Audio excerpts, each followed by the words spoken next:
Aujourd'hui, je voulais faire le lien entre responsabilité et recherche du bonheur. Je ne sais pas ce que tu en penses, mais je trouve ça super responsable en tant qu'hypersensible, en tant que personne qui fait partie de ce monde aujourd'hui, de rechercher constamment son bonheur, de vouloir sans cesse être dans l'enthousiasme, la joie. On le sait, les émotions les plus hautes sont la joie, la paix, l'amour. Et tout ce qui ne rayonne pas, tout ce qui te fait pas passer par ces états-là, au moins 10 fois par jour, ne peut faire que créer du vide, de la confusion et d'autant plus de brouillard mental, dont je parle beaucoup, beaucoup. On est comme déconnecté de notre cœur et on est comme sans direction en fait. Et notre boussole, ce sont nos émotions, nos valeurs, ce qui fait sens pour nous. Et donc, je trouve que c'est vraiment fondamental de suivre son cœur, ses émotions, sa boussole, son intuition, sa sagesse, peu importe comment tu l'appelles, ton âme, ton higher self, pour être la personne la plus alignée possible, pour être quelqu'un de rayonnant, quelqu'un qui va diffuser, propager l'amour, la paix, la joie. Les hypersensibles, je trouve qu'on a vraiment cette notion de responsabilité qui est très ancrée. Mais moi, la première, je la prenais au sens où il fallait être responsable des autres ou pour les autres. Ou... On l'a vu à travers ce syndrome du sauveur dont je parle beaucoup aussi, où j'ai sans cesse envie d'aller aider, d'aller contribuer, etc. Je pense que l'hypersensible, il naît, voilà, il arrive dans sa famille et je sais pas, je le vois par exemple avec le système nerveux ou voilà, la neuroception, l'interoception, nos sens, tout ce qu'on ressent. On n'a pas besoin de parler, on sait si on est dans un environnement qui est sécure, qui est sain ou pas trop. Et donc, quand on est bébé, quand on est enfant, on va peut-être développer des perceptions, des croyances qu'on doit aider ses parents, être joyeux tout le temps ou être quelqu'un d'aimable, être quelqu'un d'acceptable, de gentil, voilà, de toutes ces croyances, hein, elles sont érigées au fur et à mesure qu'on grandit dans un environnement familial.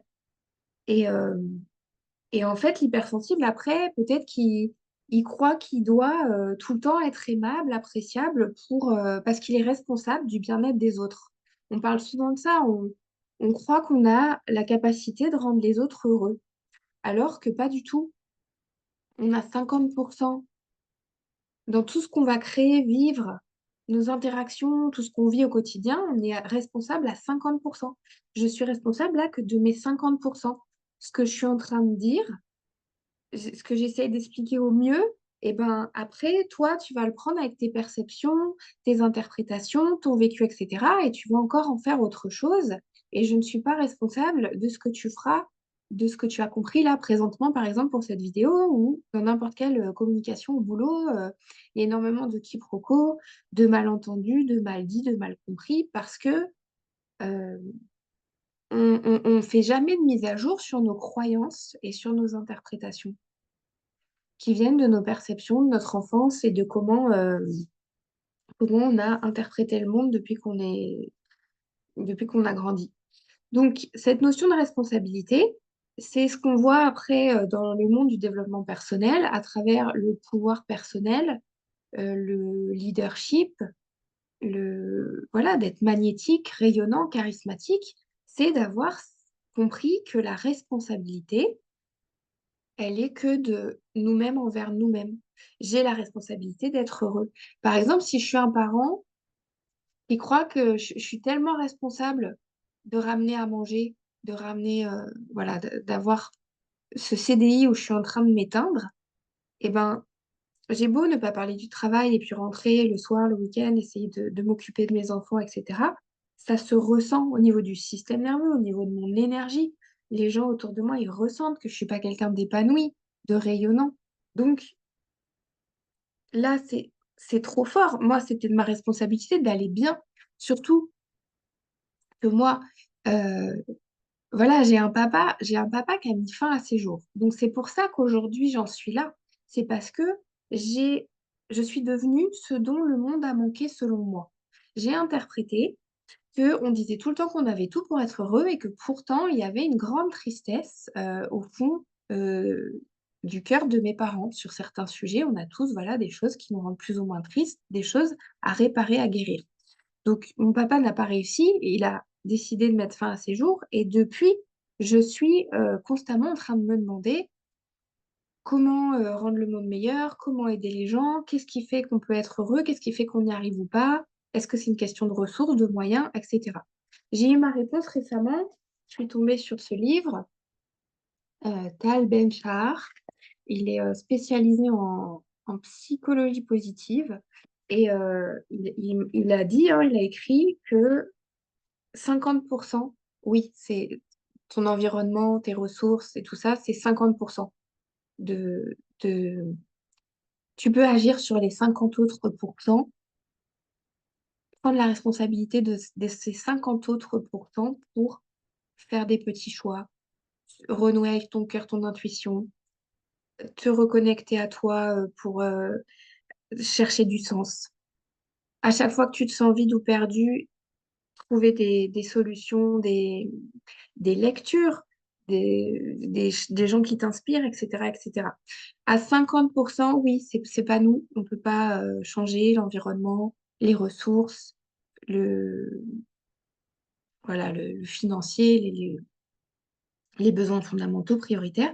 Mais les 50 autres pourcents, là, voilà, peut-être qu'aujourd'hui, tu es un adulte, tu as ton propre chez toi, tu as ton boulot, etc. Si aujourd'hui, ça commence à manquer de sens, si tu sens que tu dépéris, que tu perds de l'énergie, que tu fanes de l'intérieur, etc., euh, la première des responsabilités, avant d'aller sauver qui que ce soit et d'avoir quoi que ce soit à faire, c'est de prendre conscience qu'on est avant tout responsable de son propre bien-être, de son propre bonheur, et sans cesse chercher à cheminer, à tendre vers ça, puisque ça évolue tous les jours, ça change tous les jours. Ce qui nous différencie des Tamagotchi, ma fille, elle a reçu ça à Noël, c'est qu'on a un cœur. Non, il suffirait de manger, dormir et voilà les besoins de base. Mais nous, on a un cœur.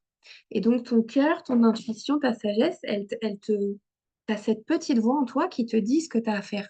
Si tu écoutes profondément, si tu arrives à te reconnecter à ça, t'es plus jamais perdu. Tu retrouves la confiance en toi, la clarté. Là, quand j'ai fait ce chemin-là, moi, j'ai ces mots-là qui sont venus, c'est clarté, confiance, connexion. Et ça sort plus de ma tête, quoi. C'est clarté, confiance, connexion. Et j'avais jamais eu ça. Avant, c'était doute, confusion, perte de sens, pas d'énergie, procrastination, figement. Parce que, voilà, la peur, parce que d'avoir grandi avec, voilà, des parents qui savaient pas forcément où ils allaient, ce qu'ils faisaient, etc. Et ben, ça influence sur tout l'écosystème familial. Donc, le jour où je décide de faire des enfants, je décide de créer ma famille, j'ai cette responsabilité. En tout cas, moi, c'est mes valeurs très, très fortes de tout faire, de faire tout ce qui est en mon pouvoir pour être le plus alignée possible, le plus heureuse possible, parce que ça se ressent. Ça... J'ai lu là récemment, on croit au Wi-Fi, on croit au Bluetooth, mais on ne croit toujours pas aux énergies. Ça paraît toujours perché quand on parle des énergies et des chakras et des choses comme ça. C'est fou, quoi.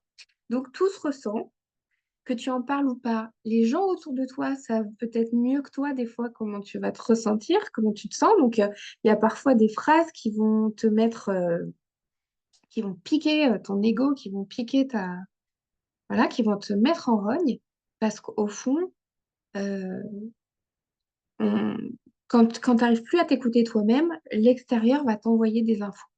Ce n'est que du feedback. Ce n'est pas bien ou mal, c'est pas pour être méchant. Ce n'est que du feedback pour se dire, wow, réveille-toi.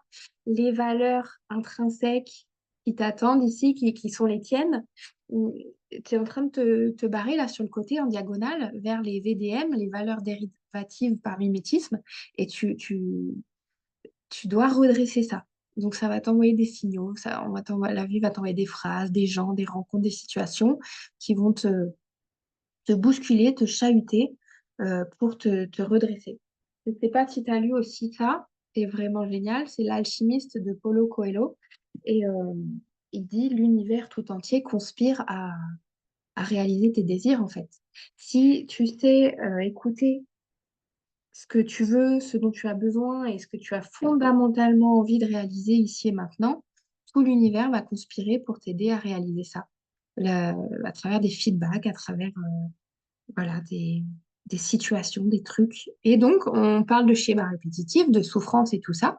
Mais si on rentre dans le monde du développement personnel, avec un regard, un autre angle, un autre point de vue, avec des outils dont je parle tout le temps, sur le triangle de Karpman, les blessures de l'âme, etc., etc., c'est tout ce qu'on développe en coaching, eh bien, tu as tout ce qu'il faut pour faire de tout ce que tu as vécu, des apprentissages, des leçons précieuses pour évoluer. J'en parlais avec quelqu'un que j'aime beaucoup, qui voit ça, lui, sous l'angle de la biologie. Il a fait beaucoup, beaucoup d'années d'études en biologie. On est là juste pour se reproduire et enfin, il voit ça d'un angle très bio, quoi. Selon aussi ton métier, ton étiquette, tu es tellement identifié à ton métier et ton étiquette que tu vois la vie que comme si tu étais que un biologiste ou que, tu vois. Et donc d'avoir un autre point de vue plus personnel à travers le développement personnel, de reprendre au niveau de tes croyances, de tes interprétations, de fait, de comprendre ce qui fait que tu es toi, comment tu en es venu là. Toutes les histoires sont légitimes, tout est recevable du moment que tu dis je ressens, je pense, je crois, je suis. C'est toi qui, il n'y a que toi qui le sais. Donc, renouer avec